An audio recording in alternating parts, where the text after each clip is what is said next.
Bonjour, alors une petite vidéo vraiment vite fait sur le gaz, ça fait un moment que j'ai pas fait de vidéo donc je voulais vous montrer un exemple de réparation. J'ai reçu, on m'a donné une enceinte FBT à réparer. Le symptôme, il y a le boomer, il y a le médium, mais il n'y a pas l'aigu qui sort. Donc premier truc que j'ai fait, j'ai testé à l'ohmètre le tweeter, il n'était pas coupé. Je lui ai envoyé avec un GBF un signal, il sortait bien du son. Donc c'était pas l'enceinte, c'était pas le moteur d'aigu. Ce que j'ai fait pour pouvoir tester avec l'enceinte ouverte, les fils étaient très courts. Donc j'ai bricolé vite fait des petites rallonges de fils pour le boomer et l'aigu, enfin boomer médium. J'ai tout démonté et j'ai isolé comme j'ai pu pour pouvoir faire des mesures en fait en circuit donc alimenté. Là c'est alimenté donc faut pas mettre les doigts là par exemple. Il y a du jus. Le principe de cette enceinte là en fait c'est une enceinte active avec des entrées, enfin entrée jack, XLR avec un link, un bouton de volume, etc. Et dedans en fait de base il y a trois modules d'ampli. Alors là elle est alimentée, j'ai déjà démonté, retiré deux modules d'ampli, je vais vous expliquer pourquoi. Donc il y avait que le boomer medium qui marchait. Trois modules, pourquoi? Parce que il y en a deux qui doivent être bridgés pour faire le boomer medium. Et puis il y en a un, celui du milieu, qui s'occupe de l'aigu. C'est l'aigu qui ne fonctionnait pas. Donc j'ai commencé par tout démonter, je les ai repérés. Et puis sur les transfos, enfin sur les transfos, sur les petits modules, voilà, j'avais repéré. Là c'est marqué 3, là c'est marqué 2, et là c'était le module 1. Donc c'est le module 2, celui du milieu qui déconnait. Pour m'en convaincre, j'ai utilisé un petit signal traceur audio fait maison. En gros, c'est un truc, voilà, on a une masse, une pointe de touche, un bouton de volume, un atténuateur. C'est une très haute impédance d'entrée. On peut mesurer un peu n'importe quoi parce qu'il y a une capacité en série. Enfin bref, même si on mesure directement une tension d'alim, ça va pas faire péter le bousin, ça se passera très bien.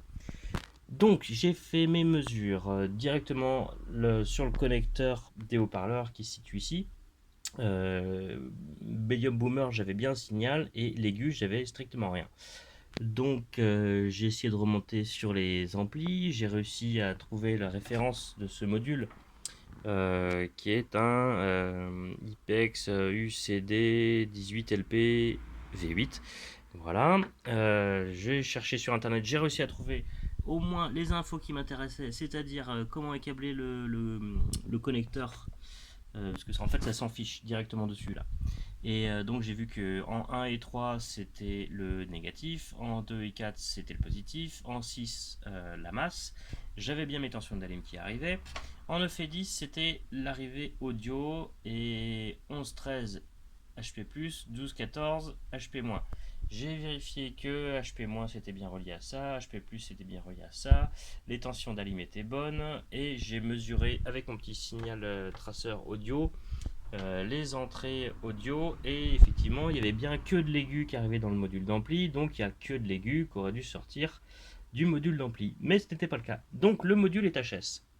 J'ai regardé un petit peu sur internet, la panne classique de ce genre de module, a priori ça pourrait être les MOSFET de sortie. Ils sont deux, on les voit là, ils sont sur le radiateur, c'est là où il y a les deux écrous. Ça aurait pu être ça qui aurait été en court-circuit, enfin transistor HS. Je l'ai testé au multimètre en mode diode et il réagit exactement pareil que les trois autres, donc c'est pas ça. Donc c'est un des petits composants CMS qui a priori merdouille. Pour être sûr que c'était bien le module, j'ai tenté un truc, j'ai retiré les deux modules qui s'occupent du médium grave. En faisant ça, du coup, je les déconnectais l'un envers l'autre, ils étaient plus alimentés. Enfin, théoriquement, je risquais rien du tout. J'ai juste gardé le module pour l'aigu, mais j'ai pas pris le module qui était d'origine dans l'aigu, j'ai pris un des autres modules parce que les trois sont identiques.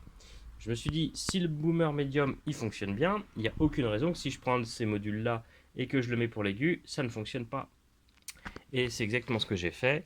Donc là, j'ai retiré les deux autres. Je me mets juste un petit peu de son pour tester.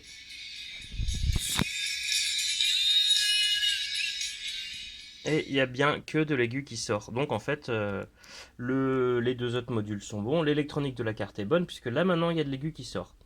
Donc concrètement, eh ben, je suis bon pour soit réparer le module défectueux si j'y arrive, mais en même temps, c'est pas les MOSFET et vu la taille du circuit des CMS et le fait que j'ai pas le schéma, alors j'ai bien essayé, vu qu'il y en a un de bon, un de mauvais, j'ai essayé de faire des comparaisons de mesures, des résistances, et éventuellement il y en a une qui s'était coupée, ou des fusibles, ou autres, ou des diodes, des semi-conducteurs. J'ai rien trouvé. Donc je pense que je vais pas trop m'embêter. Cette enceinte ne m'appartient pas. Je vais pas faire de gros bricolage.